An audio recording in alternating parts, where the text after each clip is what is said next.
नमस्कार दोस्तों, मैं पारुल चौहान आप सभी का स्वागत करती हूँ आपके अपने प्यारे से परिवार रोजगार विद अंकित में। कैसे हैं आप सभी? उम्मीद करती हूँ अच्छे होंगे। जल्दी जल्दी सारे बच्चे लाइव आएंगे।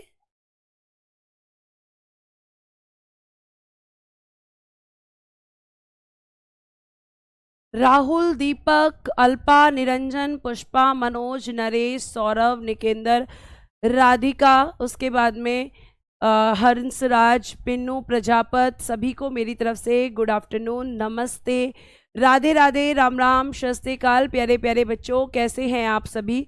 उम्मीद है कि आप बेहतरीन होंगे, आपकी पढ़ाई भी बेहतरीन तरीके से चल रही होगी। प्लीज़ आप सभी जो हैं जल्दी जल्दी लाइव आ जाएंगे ताकि मैं सेशन को स्टार्ट कर सकूं। और आप जानते हैं कि कल मैंने बेटा स्टार्ट किया था गुप्त साम्राज्य, ठीक है, जिसमें मैंने आपको पढ़ाया था आपके कह सकते हैं चंद्रगुप्त इसके क्या कहते हैं चंद्रगुप्त प्रथम के बारे में। तो चंद्रगुप्त प्रथम के बारे में हमने पढ़ा था, श्रीगुप्त के बारे में हमने पढ़ा था, घटोत्कच के बारे में हमने पढ़ा था। उसके बाद बेटा आज मैं आपको क्या पढ़ाने वाली हूँ? आज मैं आपको पढ़ाने वाली हूँ समुद्रगुप्त के बारे में। ठीक है, मैंने बताया था कि कल हम पढ़ेंगे समुद्रगुप्त के बारे में। और समुद्रगुप्त के बारे में मैंने आपको बताया था कि ये भी मैं आपको पढ़ा चुकी हूँ कि कविराज क्यों कहते हैं, परम क्रमांक, ये सब इनकी उपाधि थी, सती प्रथा का उल्लेख। और आज हम समुद्रगुप्त के बारे में थोड़ा सा और आगे क्या पढ़ेंगे कि समुद्रगुप्त के कितने बच्चे थे, समुद्रगुप्त का उत्तराधिकारी कौन हुआ था। ये सारी की सारी चीज़ें बेटा जी मैं आपको यहाँ पर, मुझे 1-2 दिन का टाइम दो बेटा, जितना आपको इतिहास में पढ़ाया गया और सबका क्वेश्चन मैं आपको दे दूंगी। ठीक है, अब आप मेरी बात को ध्यान से सुनेंगे। मैंने आपको बताया बेटा टाइम पे ही तो आई हूँ, 12:30 बजे ही आपकी क्लास शेड्यूल है। आप डेली मुझे ये चीज़ क्यों बोलते हैं? ठीक है, डेली ये चीज़ क्यों बोलते हैं? 12:30 क्लास शेड्यूल है, मतलब 3 से 4 मिनट बाद ही स्टार्ट करनी है, क्योंकि पहली क्लास चल रही होती है, तो इसीलिए वो 3 से 4 मिनट बाद स्टार्ट की जाती है। रीज़न सिर्फ यही है। और टाइम आप मुझे डेली टैग करते हो कि टाइम आपने चेंज कर दिया, टाइम आपने चेंज कर दिया। बेटा ये टाइम मैनेजमेंट की तरफ से चेंज किया गया है, क्योंकि आप ही लोग तो बोल रहे थे ना कि राहुल सर की क्लास होगी मैम, तो सर की क्लास होती है इसलिए क्लास 3 से 4 मिनट बाद में स्टार्ट करती हूँ, क्योंकि पहली क्लास एंड भी तो होनी चाहिए, उतना टाइम आपको देना चाहिए। मैम आप बहुत अच्छा पढ़ा रहे हो, सारे क्वेश्चन बन रहे हैं। कल मॉक लगाए थे, बहुत बढ़िया प्रप्ति यादव, बहुत सही किया आपने। ठीक है, अब चलिए मैं आपसे आगे बात करती हूँ। और समुद्रगुप्त के बारे में लास्ट क्लास में मैंने आपको बताया था कि इसके समय पर एरण अभिलेख, जो कि सती प्रथा जिसमें बताई गई है, भानुगुप्त ने जारी किया था, संस्कृत में था, यानी कि सती सिस्टम इस समय पर लागू हुआ करता था। ठीक है प्यारे बच्चे, अब मैं अगर आपसे बात करती हूँ तो देखो यहाँ पे आगे हम बात करेंगे समुद्रगुप्त के बच्चों के बारे में। तो समुद्रगुप्त के 2 बेटे हैं। अब मैं यहाँ पर आपको एक कहानी सुनाऊंगी, और वो कहानी होगी समुद्रगुप्त के दोनों बेटों की, जिसमें एक बेटे का नाम रामगुप्त है और एक बेटे का नाम बेटा जी चंद्रगुप्त सेकंड है। ठीक है, अब मेरी बात ध्यान से सुनिएगा, अच्छे से मेरी बात को ध्यान से सुनो। अगर मैं आपसे बात करती हूं तो आपके एक बेटे का नाम क्या है? चंद्रगुप्त सेकंड, जो समुद्रगुप्त का बेटा है, और एक बेटा है रामगुप्त। अब ध्यान से सुनना, अगर मैं बोलूंगी बेटा तो रामगुप्त को ऐसा बेटा है, तो ये इनका समुद्रगुप्त का बड़ा बेटा है, ठीक है, इसका बड़ा बेटा है। और अगर मैं चंद्रगुप्त सेकंड की बात करूंगी तो ये रामगुप्त के बाद छोटा बेटा है। तो आप मुझे ये बताइए कि जब समुद्रगुप्त नहीं रहेंगे तो उनका उत्तराधिकारी कौन बनेगा? बताइए, जब अगर समुद्रगुप्त नहीं रहेंगे तो आपका उनका उत्तराधिकारी कौन बनेगा? बताइए जल्दी से, कौन बनेगा? रामगुप्त बनेंगे या चंद्रगुप्त सेकंड बनेंगे? जल्दी से बताइए। मुझे आपसे एक प्रश्न का उत्तर चाहिए कि समुद्रगुप्त का बड़ा बेटा रामगुप्त है और छोटे बेटे चंद्रगुप्त सेकंड हैं। तो मुझे ये बताइए यहाँ पर कि आपसे मेरा ये प्रश्न है, मैम रामगुप्त बनेगा। कौन बनेगा? रामगुप्त। इतनी बात क्लियर है कि अगला शासक कौन बनेगा? रामगुप्त बनेगा, जब समुद्रगुप्त नहीं रहेंगे। अब देखो यहाँ पे मेरी बात सुनना, अब चंद्रगुप्त सेकंड जो हैं इनको प्यार हो जाता है ध्रुव देवी से। इन्हें किससे प्यार होता है बेटा जी? ध्रुव देवी से। ध्रुव देवी इनकी प्रेमिका हैं। इन दोनों की आपस में क्या चल रही है? एक लव स्टोरी चल रही है। अब यहाँ पे आप जानते हैं कि अगर प्यार जैसे प्रेम की अगर हम परिभाषा समझाएं तो प्रेम एक बहुत ही पवित्र चीज होती है जिसकी परिभाषा को समझ पाना मुश्किल है। लेकिन अगर कोई किसी से प्रेम करता है और सच्चा प्रेम करता है तो कहा जाता है कि भाई शादी भी उसी से करेगा। लेकिन आप कहोगे मैम सच्चे प्रेम की ये परिभाषा नहीं है कि शादी करना जरूरी है। बिल्कुल सही बात है। कई बार हमारे सामने ऐसे सरकमस्टांसेस हो जाते हैं कि हम शादी नहीं कर पाते, हम सोचते हैं लेकिन हम उस व्यक्ति से शादी नहीं कर पाते। कई बार पारिवारिक मजबूरियां हो जाती हैं जिसकी वजह से ऐसा हो जाता है। तो बिल्कुल ऐसा ही हुआ था यहाँ पे चंद्रगुप्त सेकंड के साथ और ध्रुव देवी के साथ। ध्रुव देवी जब चंद्रगुप्त सेकंड से प्यार करती हैं तो वो अपने माता पिता से जाकर बात करती हैं कि मैं चंद्रगुप्त से शादी करना चाहती हूँ, चंद्रगुप्त सेकंड से शादी करना चाहती हूँ। तो ध्रुव देवी के जो माता पिता हैं वो चंद्रगुप्त सेकंड के यहाँ पर जाते हैं और जब वो ये देखते हैं, ध्यान से सुन लो बेटा, जब वो ये देखते हैं कि यहाँ पर आपकी जो ध्रुव देवी हैं उनकी शादी का रिश्ता जिसके लिए वो लेकर आए हैं चंद्रगुप्त सेकंड के लिए, वो तो राजा बनने वाला है नहीं, राजा तो बनेगा रामगुप्त। तो ध्रुव देवी के माता पिता क्या करते हैं, चंद्रगुप्त सेकंड से इनकी शादी नहीं करते बल्कि इनकी शादी करते हैं रामगुप्त से। किससे शादी करते हैं, रामगुप्त से। तो ध्रुव देवी की शादी चंद्रगुप्त सेकंड से नहीं होती बल्कि किससे हो जाती है, तो रामगुप्त की पत्नी बन जाती है ध्रुव देवी। लेकिन ये जो रामगुप्त है ना बेटा, ये भले ही राजा है लेकिन ये एक कमजोर शासक है, एक कमजोर शासक है। आपको ध्यान रखना है कौन, तो आप कहोगे रामगुप्त। अब ये रामगुप्त जो है ये कमजोर शासक है। तो अब यहां पे क्या होता है कि एक यहां पे शक शासक है। शकों के बारे में आप जो है यहाँ पे मेरी बात को ध्यान से सुनेंगे कि जो शक शासक है, अभी फिलहाल आप इतना सुनेंगे, तो वो शक शासक कौन है, देखिएगा यहाँ पर रुद्र थर्ड है और ये आपका शकों का अंतिम शासक है। किसका अंतिम शासक है, शक शासकों में। ये आप अभी पढ़ेंगे आगे चलकर, वहां पर भी ये पॉइंट आएगा। तो मैं आपसे पूछूंगी कि अंतिम शक शासक की मृत हत्या किसने की थी, तो बेटा जी उसका नाम है रुद्र थर्ड। ठीक है, अब देखो यहां पर मेरी बात को ध्यान से सुनेंगे तो ये जो रुद्र थर्ड है ये जाता है रामगुप्त के पास और रामगुप्त के जो वाइफ है ध्रुव देवी इसको बहुत पसंद आ जाती है और कहता है कि मुझे तुम्हारी वाइफ चाहिए, मुझे क्या चाहिए, तुम्हारी वाइफ चाहिए। तो अगर रामगुप्त कहता है नहीं मैं तो नहीं दूंगा, कि अगर नहीं दोगे तो मैं तेरे साम्राज्य का विनाश कर दूंगा, मैं तेरे साम्राज्य को पूरी तरह खत्म कर दूंगा, तो तुझे मुझे अपनी वाइफ को देना होगा। ठीक है, तो आप यहां पे ये बात देखेंगे कि यहां पे इन दोनों के बीच में जब बातचीत हो रही है तो ध्रुव देवी इन बातों को सुन रही है। तो रामगुप्त डर जाता है क्योंकि वो कमजोर शासक है, उसमें इतनी ज्यादा मतलब काबिलियत ही नहीं है कि वो जो है रुद्र थर्ड से लड़ सके। तो वो कहता है ठीक है मैं तुम्हें अपनी वाइफ दे दूंगा। और ये बात किसको पता चल जाती है, ध्रुव देवी को। अब ध्रुव देवी को किसकी याद आएगी, ध्रुव देवी को याद आती है चंद्रगुप्त सेकंड की। किसकी याद आती है ध्रुव देवी को, तो आप कहोगे चंद्रगुप्त सेकंड की याद आती है ध्रुव देवी को। और ध्रुव देवी प्यारे बच्चे सीधा किसके पास पहुंचती है, चंद्रगुप्त सेकंड के पास पहुंचती है और उसे सारी की सारी बात बताती है कि तुम्हारे भाई ने ऐसे ऐसे मेरे साथ किया है। चंद्रगुप्त सेकंड को बहुत गुस्सा आता है और सबसे पहले वो क्या करते हैं, इस रामगुप्त को गद्दी से हटाते हैं कि तुम इस गद्दी के लायक नहीं हो। जो व्यक्ति अपने पत्नी की रक्षा नहीं कर सकता, अपनी पत्नी की सुरक्षा नहीं कर सकता, वो प्रजा की सुरक्षा क्या करेगा। तुम्हारे अंदर राजा बनने का कोई गुण नहीं है, तुम राजा बनने के लायक ही नहीं हो। और रामगुप्त को गद्दी से हटा दिया जाता है। और उसके बाद चंद्रगुप्त सेकंड क्या करते हैं प्यारे बच्चे, तो आप कहोगे कि चंद्रगुप्त सेकंड जो हैं इस रुद्र थर्ड की क्या करते हैं, हत्या कर देते हैं। और इसमें इनका साथ देते हैं प्रभावती गुप्त जो चंद्रगुप्त सेकंड की बेटी हैं। आप कहोगे मैम चंद्रगुप्त सेकंड की शादी हो गई, हाँ चंद्रगुप्त सेकंड की शादी, एक शादी होती है, इनकी शादी होती है राजकुमारी कुबेर नागा से, राजकुमारी कुबेर नागा, इनसे शादी होती है। और इन दोनों की एक पुत्री होती है, पुत्री मतलब डॉटर।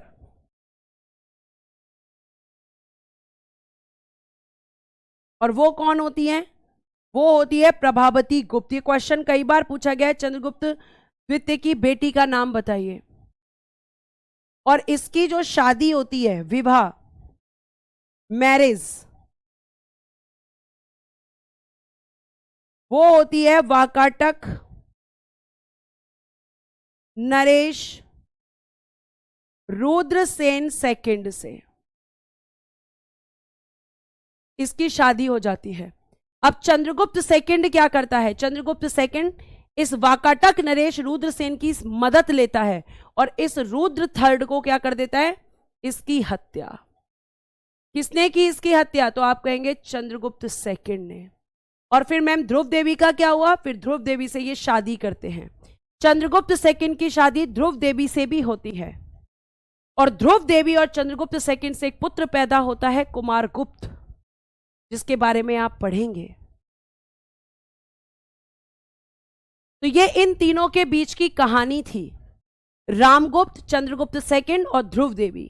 ध्रुव देवी की शादी रामगुप्त से होती है। रामगुप्त कमजोर शासक है, अपनी पत्नी को किसको देने के लिए तैयार हो जाता है? रुद्र थर्ड को देने के लिए तैयार हो जाता है। और रुद्र थर्ड अंतिम शासक क्यों है? क्योंकि इसकी हत्या चंद्रगुप्त सेकंड कर देते हैं, क्योंकि इसकी नजर ध्रुव देवी पर गलत पड़ती है। तो चंद्रगुप्त सेकंड की पत्नियां कौन कौन है? एक कुबेर नागा और एक बेटा जी ध्रुव देवी, जिससे बाद में शादी होती है और उनसे एक पुत्र पैदा होता है जिसका नाम है कुमारगुप्त। और ये सब आप यहां पर पढ़ने वाले हैं, ठीक है? एक मिनट में यहां से चेक कर लेती हूं। यहां से कोई प्रॉब्लम नहीं है बेटा, आप अपनी तरफ से चेक कीजिए, ठीक है? ये बात आपको समझ में आ गई? इतनी बात समझ में आई हो तो जल्दी से एक बार थम्स अप कर लो।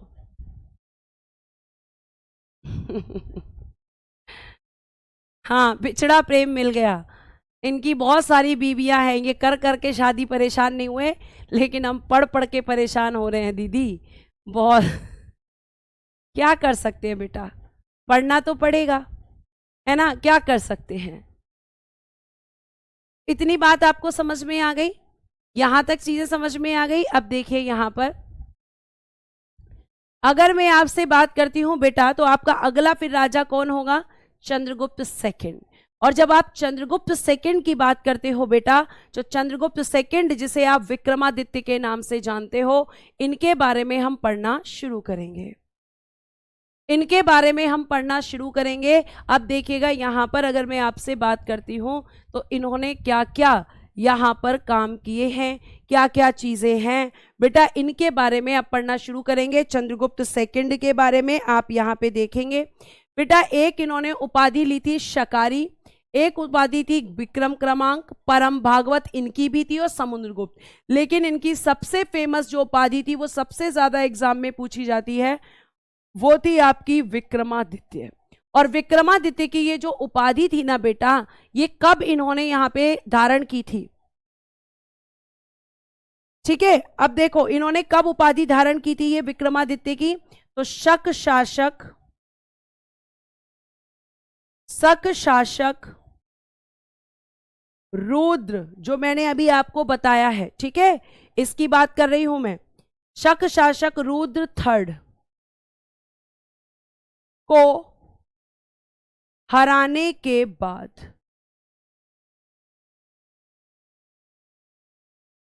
विक्रमादित्य की उपाधि धारण की।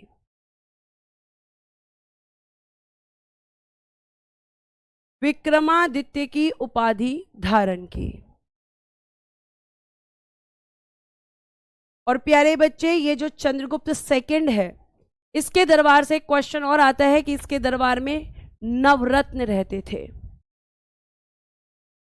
ठीक है, इसके दरबार में कौन रहते थे? नवरत्न रहते थे। प्रवीण बेटा जी, अगर किसी चीज के बारे में श्योरिटी ना हुआ करे तो थोड़ा सा जो मैम बता रही हैं उसको भी देख लिया करो, ठीक है? अभी पेशेंस रखो, सारी चीजें तुम्हारे सामने आ जाएंगी, लेकिन अगर पेशेंस नहीं रखोगे तो कुछ नहीं हो पाएगा, ठीक है? तो यहां पे हो गया। अब यहां पे बेटा इसके दरबार में, मतलब इसके मतलब चंद्रगुप्त सेकंड के दरबार में नवरत्न रहते थे और इन नवरत्नों से क्वेश्चन पूछे जाते हैं, जिनमें पहले नवरत्न कालिदास जी, जो कि संस्कृत के महान विद्वान थे। किसके महान विद्वान थे? संस्कृत के महान विद्वान थे कालिदास जी। और बेटा जी अगर मैं आपसे बात करती हूं तो इनको कहा जाता है भारत का शेक्सपियर।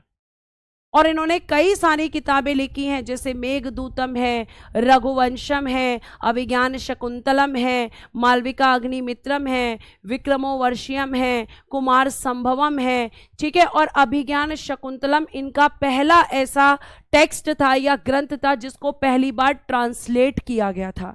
किस में ट्रांसलेट किया गया था मैम? तो बेटा जी इंग्लिश में। इंग्लिश में ट्रांसलेट होने वाला पहला आपका जो टेक्स्ट था वो बेटा आपका अभिज्ञान शकुंतलम था। क्या था बेटा जी? अभिज्ञान शकुंतलम था।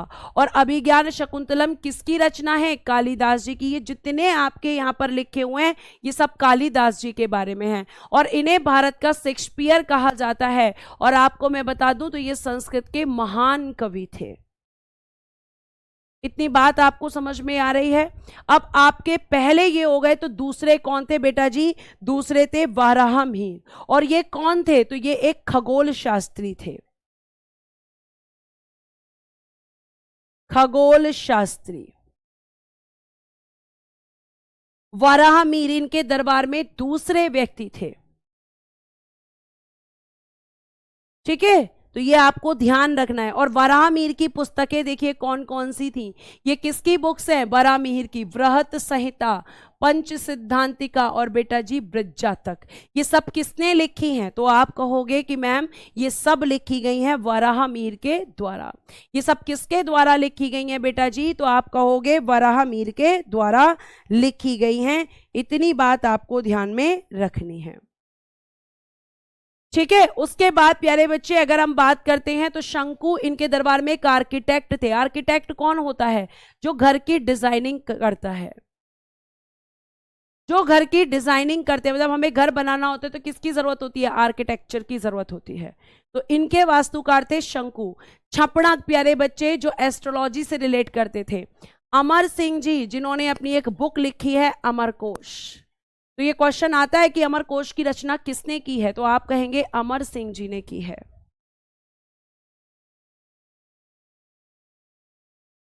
हाँ बेटा जी, अभिज्ञान शकुंतलम में मैंने लिखा हुआ है कि किस किस की स्टोरी है। तो दुष्यंत, राजा दुष्यंत और शकुंतला की प्रेम कथा है, ठीक है। ये आप ध्यान रखेंगे बेटा। कर दिया है बैक, लिख लीजिए।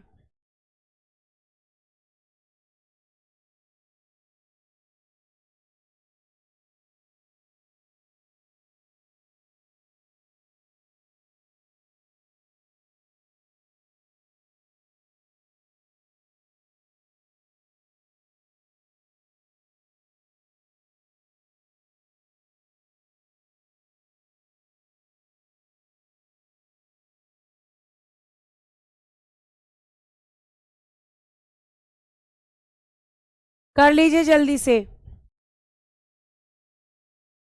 सौरभ कह रहे हैं लिखने का टाइम मत दो, लिखने का काम बाद में भी कर सकते हैं। सौरभ ने कही तो समझदारी की बात है, लेकिन ये समझदारी क्लास के अंदर सबके अंदर हो तो बात है ना। आपको सब काम क्लास में करना है और डेली फिर टीचर को टैग करना है सिलेबस कब कंप्लीट होगा। बेटा जिस तरीके से आप कर रहे हैं ना, इस तरीके से सिलेबस 6 महीने में कंप्लीट होगा।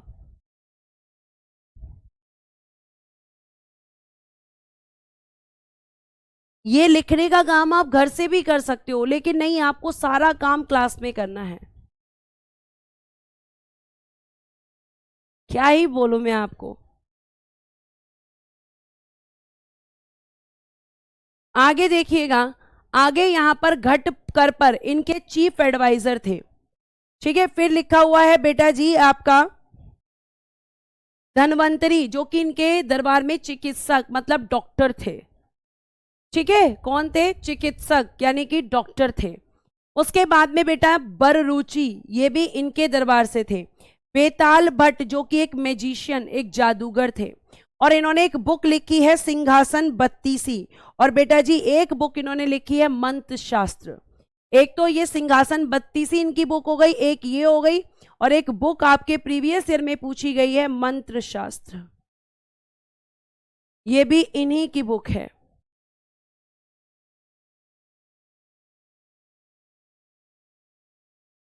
मंत्र शास्त्र,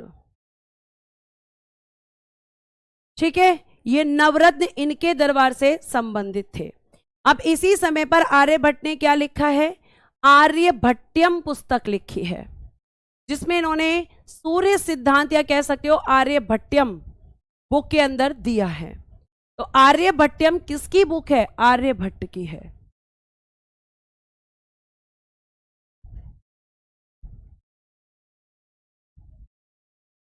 ठीक है, इतनी बात समझ में आई। तो किस किस की कौन सी बुक है और कौन से नवरत्न हैं। तो आपको ध्यान रखना है बेटा कि जो आर्यभट्ट हैं उनकी बुक का नाम आर्यभट्टयम है। ठीक है बेटा, मुझे माफ करना, मैं आप लोगों से बहस नहीं कर सकती। आपको कोई भी सही बात बोलो, आपको समझ में नहीं आती, आपका जो मन करे आप करो, क्योंकि मैं ये चीज समझ चुकी हूं कि आप जो है टीचर की कोई बात नहीं मानेंगे, और इसलिए मेरा बोलना भी बेकार है। आप कहोगे लिखने दो, लिखो। अगर आपने टैग किया मुझे ग्रुप में सिलेबस कब कंप्लीट होगा, तो मैं अब सीधा आपको एक ही आंसर दूंगी कि जब आप अपने नोट्स लिख लोगे तब सिलेबस कंप्लीट होगा।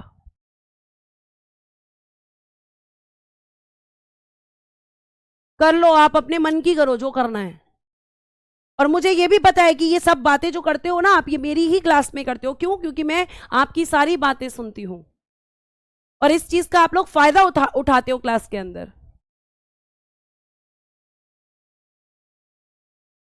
आपको जरूरत ही नहीं है मेरी गाइडेंस की, मुझे तो लगता है मेरी ही जरूरत नहीं है आपको, सब पता है आपको।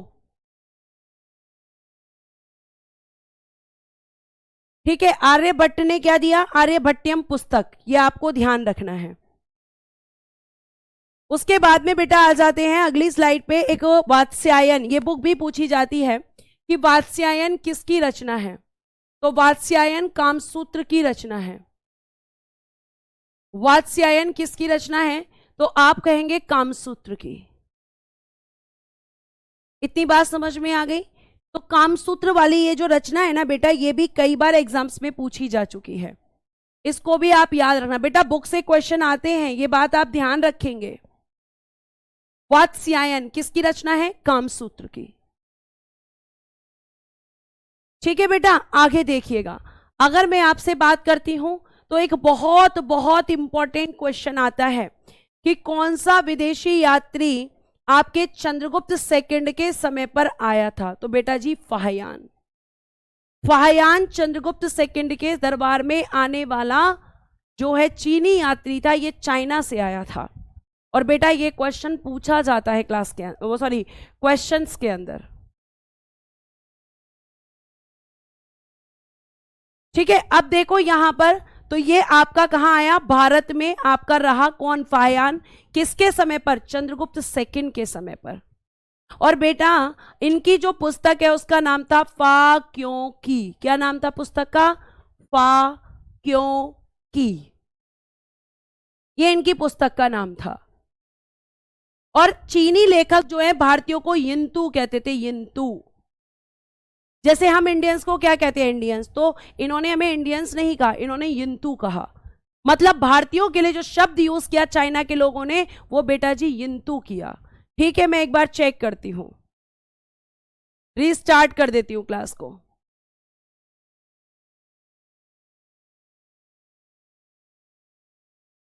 ये लीजिए, रीस्टार्ट कर दिया है,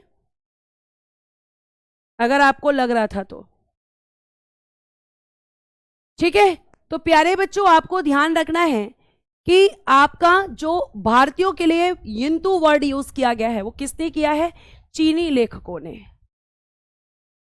और बेटा अगर मैं बात करती हूं तो इस चंद्रगुप्त द्वितीय की दो राजधानियां थी, जिनमें एक राजधानी थी पाटलिपुत्र और एक राजधानी थी उज्जैन। पाटलिपुत्र आपका आज का वर्तमान पटना है और उज्जैन आपका मध्य प्रदेश में पड़ता है। और इसी उज्जैन में क्षिप्रा नदी के किनारे बेटा जी आपका कुंभ मेला लगता है।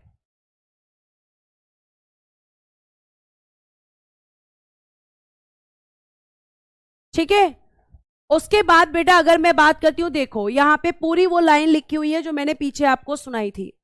चंद्रगुप्त सेकंड ने अपनी पुत्री का विवाह, पुत्री का नाम है प्रभावती गुप्त, वाकाटेक नरेश रुद्र सेन सेकंड से किया। और इनकी मदद लेकर रुद्र थर्ड को हराया था। और रुद्र थर्ड कौन है? एक शक शासक है। रुद्र थर्ड कौन है बेटा जी? एक शक शासक है। जिसको हराने वाले कौन हैं? तो आप कहोगे मैम जिसको हराने वाले चंद्रगुप्त सेकंड हैं। कौन है बेटा जी? चंद्रगुप्त सेकंड। तो रुद्र थर्ड किस वंश का शासक है? शक शासक है। और वाकाटक, एक क्वेश्चन ये भी पूछा जाता है कि वाकाटक वंश के शासकों से किसके नजदीकी संबंध थे? तो चंद्रगुप्त सेकंड के नजदीकी संबंध थे।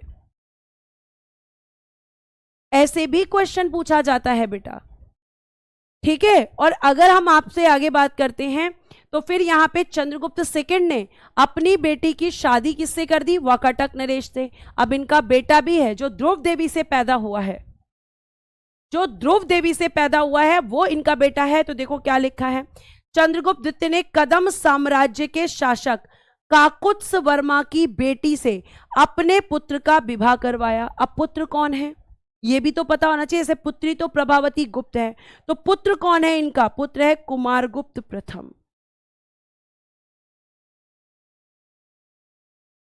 पुत्र का नाम क्या है? तो आप कहोगे कुमारगुप्त प्रथम।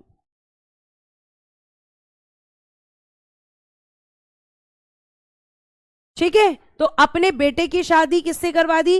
मैम कदम साम्राज्य से रिलेशन जोड़ दिए, और बेटी की शादी में वाकाटक वंश के शासकों से संबंध जोड़ लिए। जब आप इस तरीके से रिलेशंस बनाते हैं तो मतलब एक राजा अपनी स्थिति को मजबूत कर रहा होता है, संबंध जोड़ता है। आप देखोगे कि बहुत सारे ऐसे राजा हैं जिन्होंने कई कई शादियां करी, केवल किसके लिए? अपने आप को मजबूत करने के लिए। हाँ बेटा, रुद्रसेन सेकंड अलग है और रुद्र थर्ड अलग है। रुद्रसेन सेकंड आपका, ये यहां पे रुद्रसेन लिख लो आप अगर कंफ्यूजन हो रही है। रुद्रसेन सेकंड वाकाटक नरेश है और रुद्र थर्ड बेटा एक शक शासक है।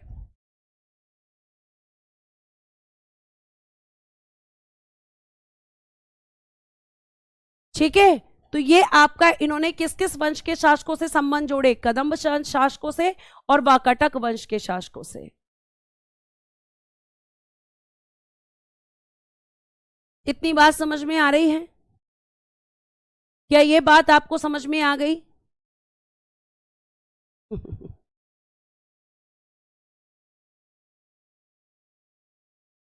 चलिए आगे देखिए यहां पर।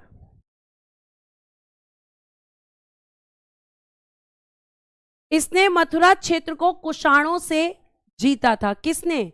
चंद्रगुप्त सेकंड ने।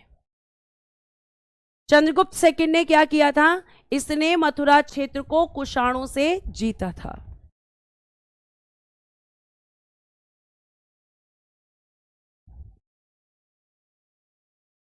ठीक है।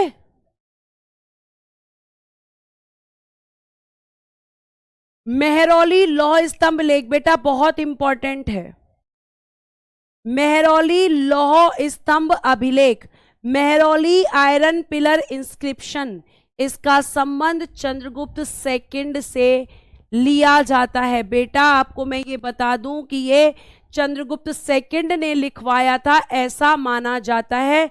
क्यों माना जाता है? क्योंकि मैम इस पर एक नाम लिखा हुआ है चंद्र, और इस चंद्र की पहचान चंद्रगुप्त सेकंड से की गई है। और ये जो मेहरौली स्तंभ लेख है ये आपका कहां पर है बेटा जी? दिल्ली में है। और ऐसा आपका आयरन पिलर है, ये ऐसा आयरन इंस्क्रिप्शन है जिस पर आज तक कभी जंग नहीं लगा, जिस पर आज तक कभी भी जंग नहीं लगा बेटे। ये ऐसा आयरन पिलर है, और इसका जो चंद्र इस पर लिखा हुआ है इससे ये अंदाजा लगाया जाता है कि इसका संबंध चंद्रगुप्त सेकंड से है। और इस इंस्क्रिप्शन को किसने लिखवाया है? तो चंद्रगुप्त सेकंड ने लिखवाया है। अब बात आ जाती है यहां पर कि जो चंद्रगुप्त सेकंड ने ये लिखवाया है तो इस इंस्क्रिप्शन की, इस अभिलेख की भाषा क्या है, इसकी लैंग्वेज क्या है? तो वो है बेटा जी संस्कृत। संस्कृत में ये लिखवाया गया है, और ये बहुत ही रिसर्च का विषय है कि इस पर आज तक जंग क्यों नहीं लगी।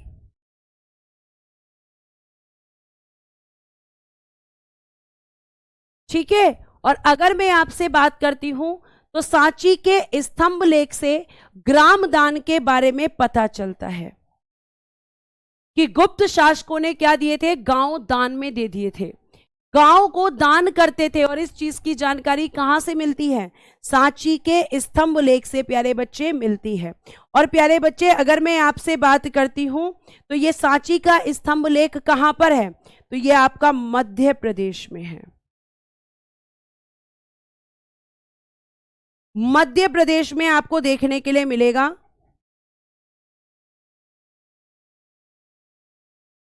सांची अभिलेख। तो सांची के स्तंभ लेख से क्या पता चलता है कि गुप्त शासकों ने ग्राम दान दिए थे।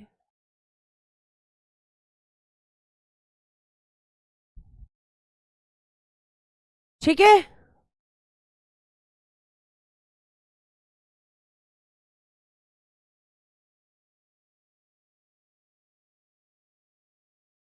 आगे चले। अब देखिएगा लास्ट, चंद्रगुप्त सेकंड के समय की जानकारी का सबसे अच्छा स्रोत है देवी चंद्रगुप्तम, जो किसने लिखा है, विशाख दत्त ने। जो किसने लिखा है, विशाख दत्त ने। अब देवी चंद्रगुप्तम क्या है, तो चंद्रगुप्त सेकंड और ध्रुव देवी की प्यारे बच्चे लव स्टोरी है इसमें। ध्रुव देवी और प्यारे बच्चों आप कहेंगे चंद्रगुप्त सेकंड की लव स्टोरी किसमें है, देवी चंद्रगुप्तम में। और आपके इसके लेखक कौन है, विशाख दत्त हैं। तो ये पूरा चंद्रगुप्त सेकंड के बारे में जानकारी थी जो मैंने आपको बताई है। अब चंद्रगुप्त सेकंड का समय खत्म हुआ तो किसका समय शुरू होगा। अब मैं थोड़े छोटे छोटे शासक हैं तो इनको हाथ से लिखकर बता देती हूं। कुमारगुप्त प्रथम। अब आप कहेंगे इनके पिता कौन थे, मतलब फादर। माता कौन थी, मतलब मदर। तो पिता का नाम है चंद्रगुप्त सेकंड, माता का नाम है ध्रुव देवी। तो इससे पता चलता है कि ध्रुव देवी से इनकी शादी हुई थी। पत्नी है कुमारगुप्त की वाइफ अनंत देवी। और इनसे सबसे ज्यादा क्वेश्चन आता है कुमारगुप्त से, इन्होंने नालंदा विश्वविद्यालय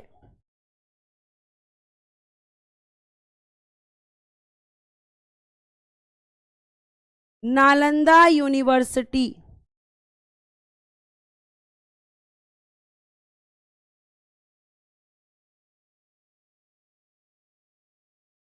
की स्थापना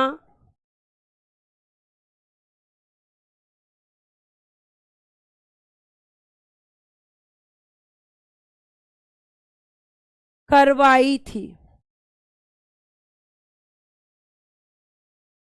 ये क्वेश्चन बहुत पूछा जाता है कि नालंदा विश्वविद्यालय की स्थापना किसने करवाई थी। और ये वही नालंदा विश्वविद्यालय है जिसको आपका कौन यहां पे तोड़ देगा, तो बख्तियार खिलजी।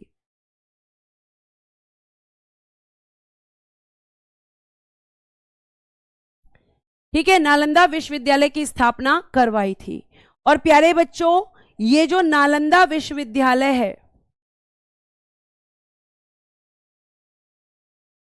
इसमें क्या किया जाता था, तो ये मैम बौद्ध धर्म की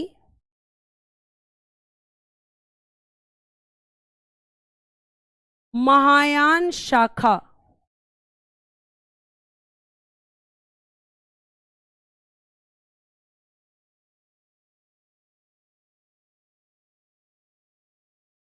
महायान ब्रांच ऑफ बुद्धिज्म,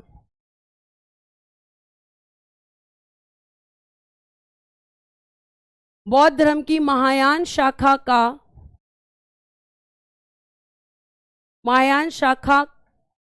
का शिक्षा केंद्र एजुकेशन सेंटर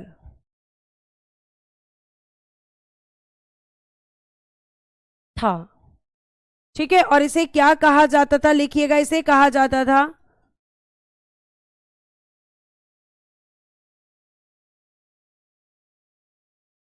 बौद्ध महायान शाखा का Oxford.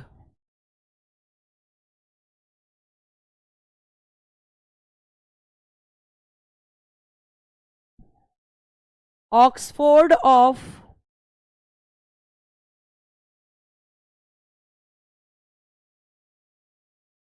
Mahayana branch of Buddhism.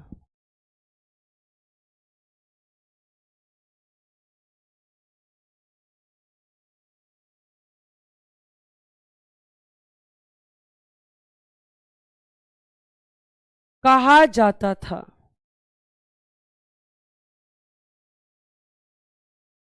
और एक और चीज सुनिएगा, कुमारगुप्त प्रथम की उपाधि क्या क्या थी, टाइटल्स, उपाधि, टाइटल्स। एक उपाधि थी शक्रादित्य,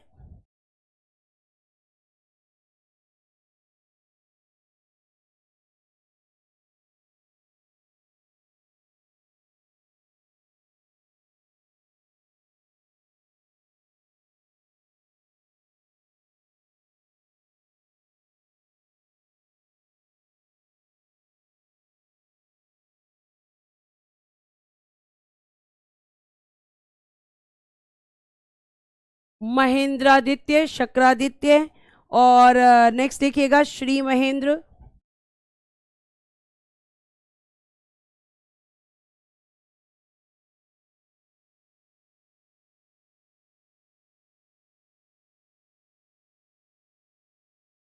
श्री महेंद्र, और नेक्स्ट लिखिएगा अश्व महेंद्र, अश्व महेंद्र।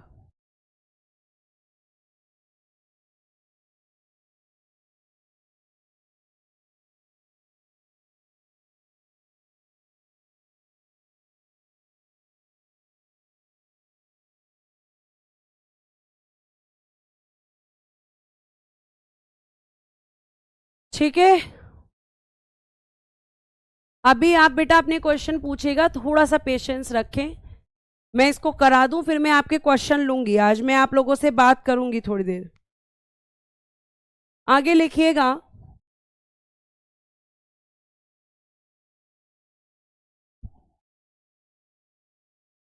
मंदसौर प्रशस्ति अभिलेख, मंदसौर प्रशस्ति अभिलेख।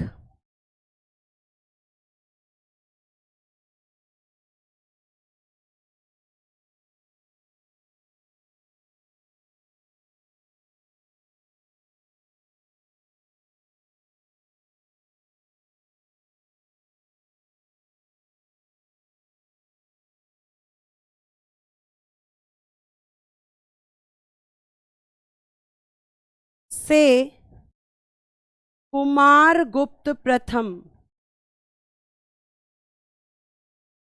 के प्रशासन की जानकारी।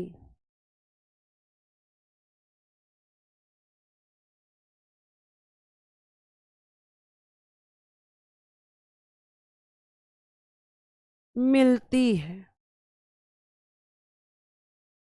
प्रशासन मतलब एडमिनिस्ट्रेशन,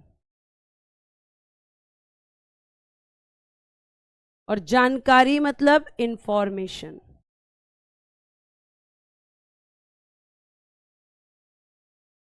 तो यह आपका कुमारगुप्त प्रथम है।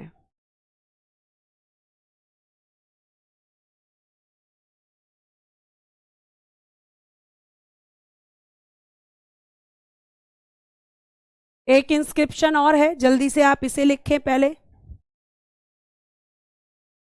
मंदसौर, हाँ मोहित, आपके क्वेश्चन का आंसर है हाँ।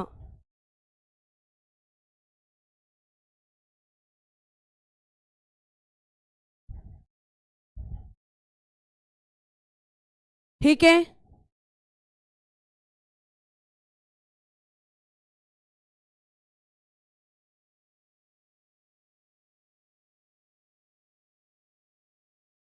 एक लिखिएगा बिलसड़ अभिलेख।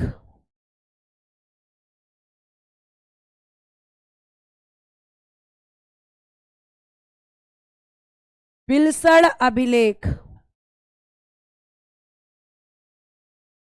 एटा यूपी में है ये।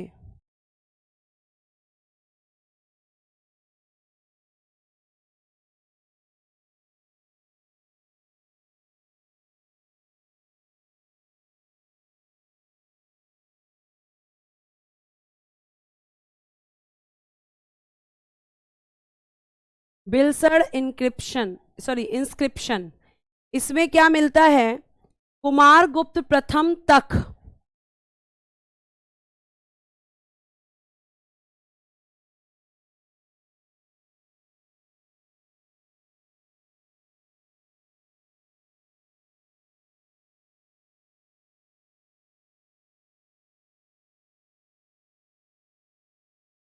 कुमारगुप्त प्रथम तक गुप्त काल के शासकों की वंशावली की जानकारी।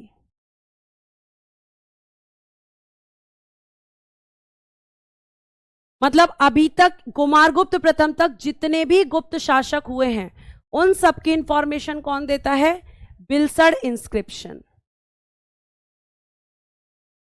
ठीक है, और बेटा अगर मैं आगे बात करती हूं तो इसके बाद में आएंगे स्कंदगुप्त। कौन आएगा इसके बाद, स्कंदगुप्त।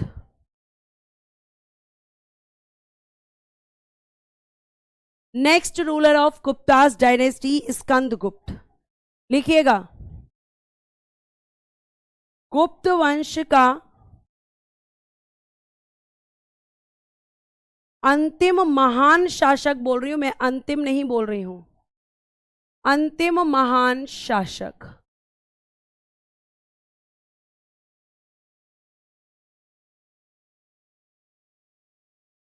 लिखिएगा, last great ruler of Guptas dynasty. Guptas dynasty, गुप्त वंश का अंतिम महान शासक यही था। उपाधि, टाइटल लिखिएगा, क्रमादित्य और शक्रोपम।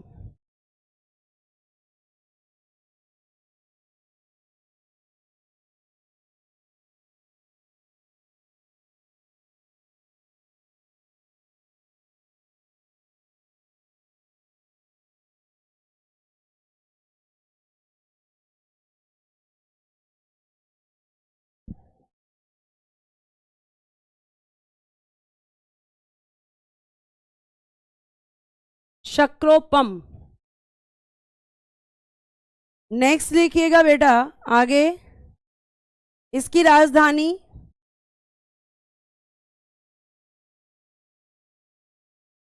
कैपिटल अयोध्या।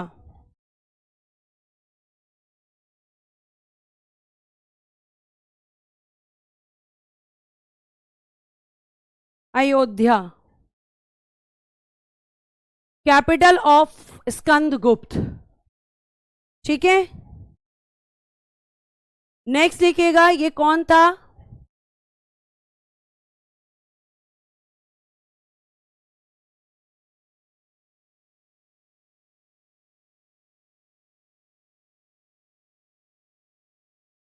विष्णु उपासक या अनुयायी।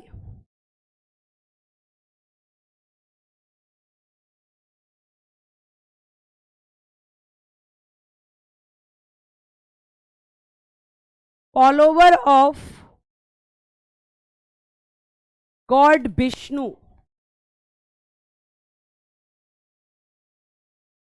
ठीक है, follower of God Vishnu. Next इसके बारे में भीतरी अभिलेख,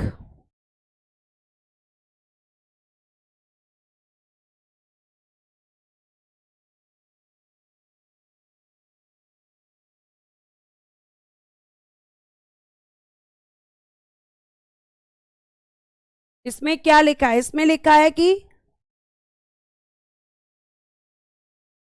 इसने होड़ों को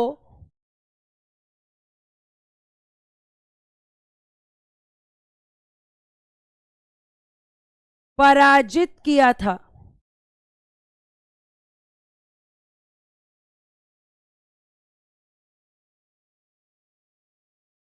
लिखेंगे डिफिटेड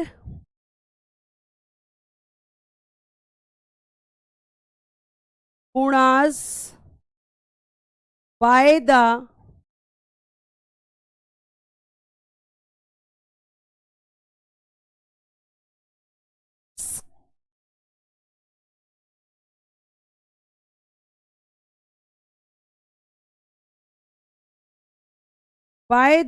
स्कंदगुप्त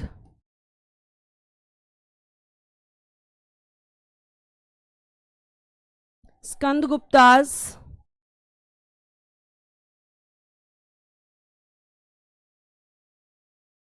इसीलिए इसे पूर्ण विजेता कहते हैं। इसीलिए इसे हूण विजेता कहते हैं। और ये जानकारी कहाँ पर लिखी हुई है? तो आप कहोगे कि मैम इसकी जानकारी लिखी हुई है इसमें आपके भीतरी अभिलेख ने।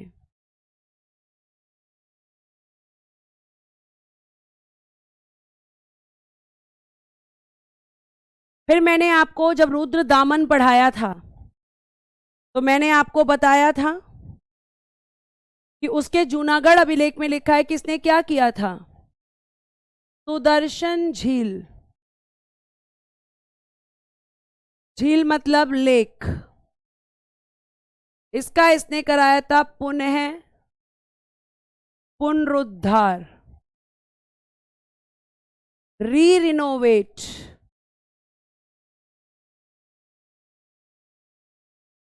किसके समय हुई थी? स्कंदगुप्त के समय।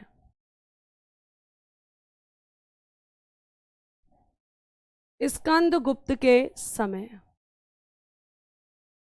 अब इसने खुद से करवाई थी या किसी के थ्रू करवाई थी? तो लिखेंगे सौराष्ट्र के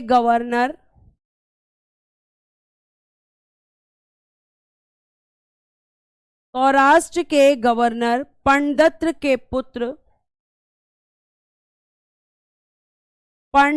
के पुत्र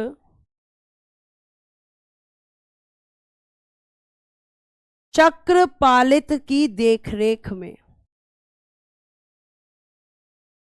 चक्रपालित की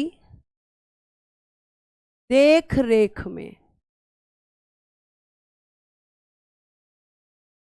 और आपको ये तो पता ही है कि ये जानकारी कहां पर मिलती है?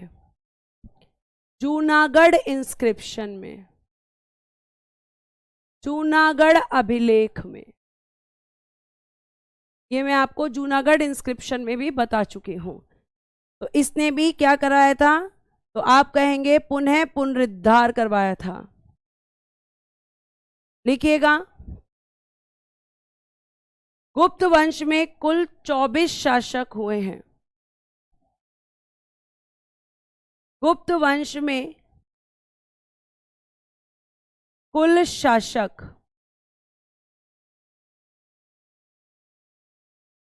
टोटल रूलर्स ऑफ या रूलर्स इन गुप्ताज डायनेस्टी, लिखिएगा 24।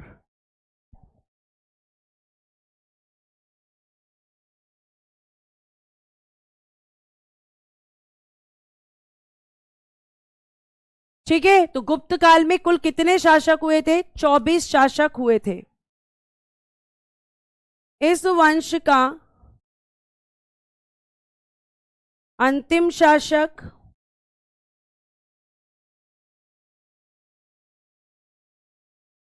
Last ruler of Guptas dynasty.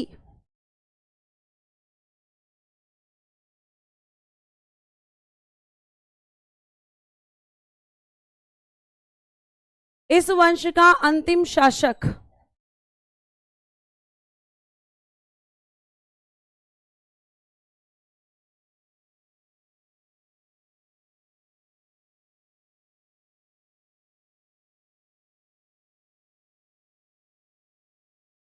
ठीक है, तो कौन था बेटा? सही बोल रहे हो आप लोग, विष्णुगुप्त। विष्णुगुप्त इस वंश का अंतिम शासक था, विष्णुगुप्त, जिसे कहते हैं कुमार गुप्त थर्ड। कुमार गुप्त थर्ड, ये इस वंश का अंतिम शासक था।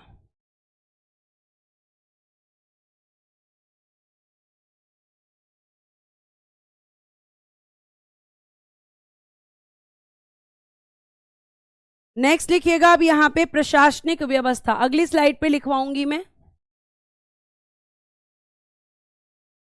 अब मैं इनकी बताऊंगी प्रशासनिक व्यवस्था कैसी थी, एडमिनिस्ट्रेटिव सिस्टम कैसा था।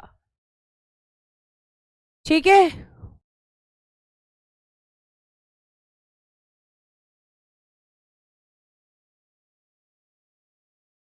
रिवीजन करवाऊंगी बेटा कल। प्रशासनिक व्यवस्था,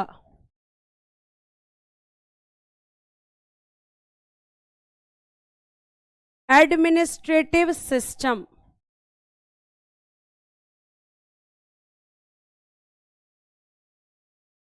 एडमिनिस्ट्रेटिव सिस्टम, प्रशासनिक व्यवस्था। पहला लिखिएगा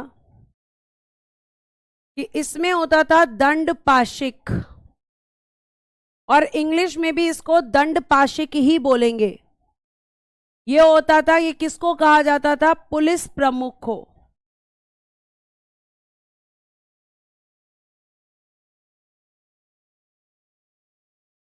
हेड ऑफ पुलिस,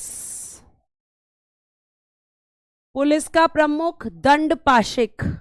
नेक्स्ट लिखिएगा महासंधिक विग्रह,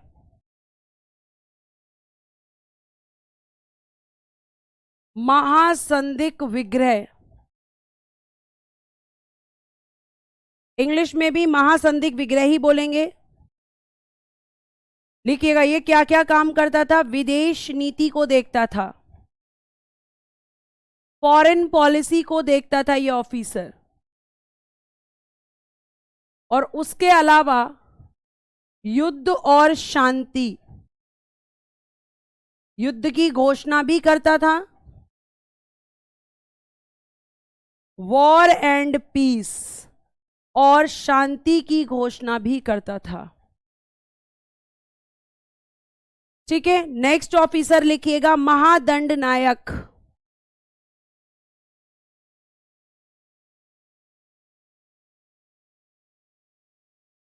न्याय विभाग का प्रमुख,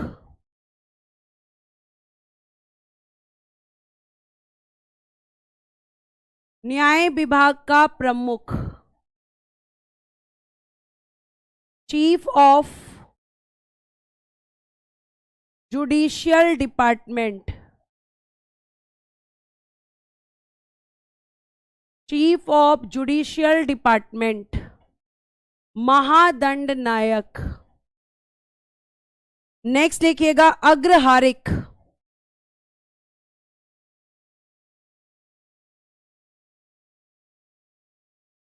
दान विभाग, चैरिटी डिपार्टमेंट का हेड, चैरिटी डिपार्टमेंट का जो प्रमुख होता था उसको कहते थे अग्रहारिक। कुमार अमात्य,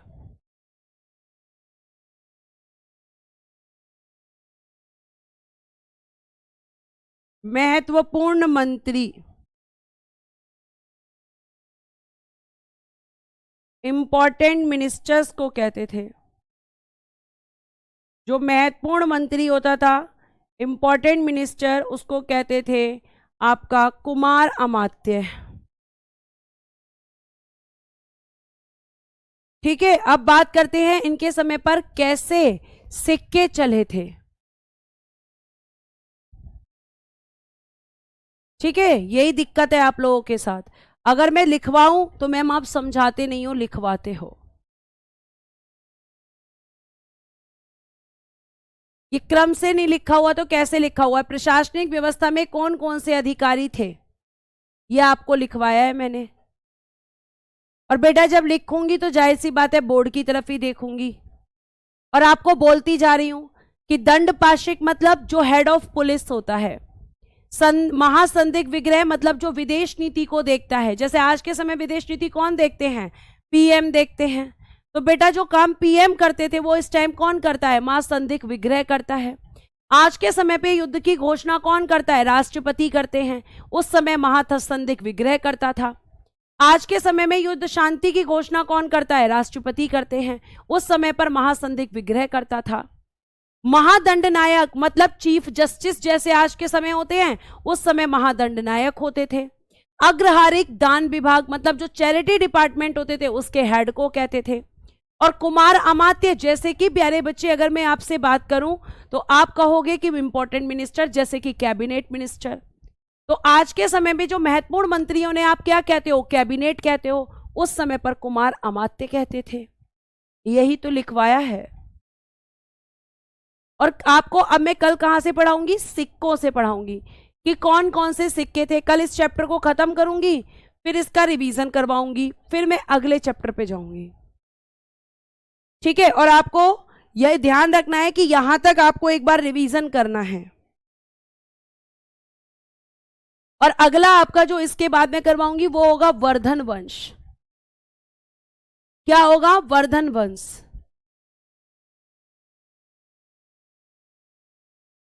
ठीक है, अब आप मुझे ये बताइए, आपका कोई क्वेश्चन है तो बताओ। मैम 12 बजे क्लास लिया करो, राहुल सर 12 बजे तक क्लास लेते हैं। मैं आज इस विषय में बात करती हूं और आपका टाइम कल से ही चेंज करवाती हूं अगर ऐसी बात है तो। ठीक है, अगर राहुल सर 12 बजे ले रहे हैं तो। मैम आपने पिनेकल की बुक ली थी, वो मैंने मंगवा ली है, उसको कंप्लीट करने के बाद जीके अच्छी हो जाएगी। बिल्कुल होगी। आपके प्रीवियस ईयर क्वेश्चंस उसमें आए हुए हैं, आपको पता चलेगा कि किस तरह का क्वेश्चन पूछा जाता है।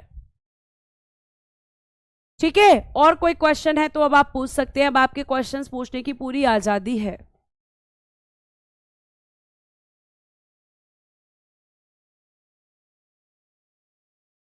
आप कोई क्वेश्चन है? मैम प्रैक्टिस सेट पीडीएफ कहाँ मिलेगी? जल्दी ही मैं आपको डलवाऊंगी और एप्लीकेशन पर ही डलवा दूंगी।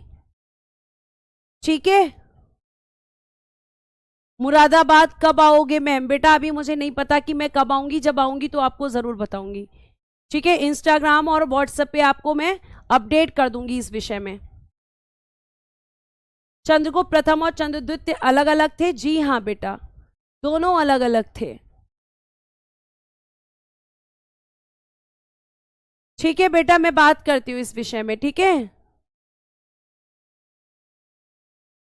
रिवीजन क्लास कहाँ होती है? बेटा रिवीजन क्लास होती है आपकी रोजगार विद अंकित यूट्यूब चैनल पर। एक तरीके से रिवीजन क्लास नहीं होती, वो आपका प्रैक्टिस सेट होता है जिसमें हिस्ट्री के क्वेश्चंस भी इन्वॉल्व होते हैं।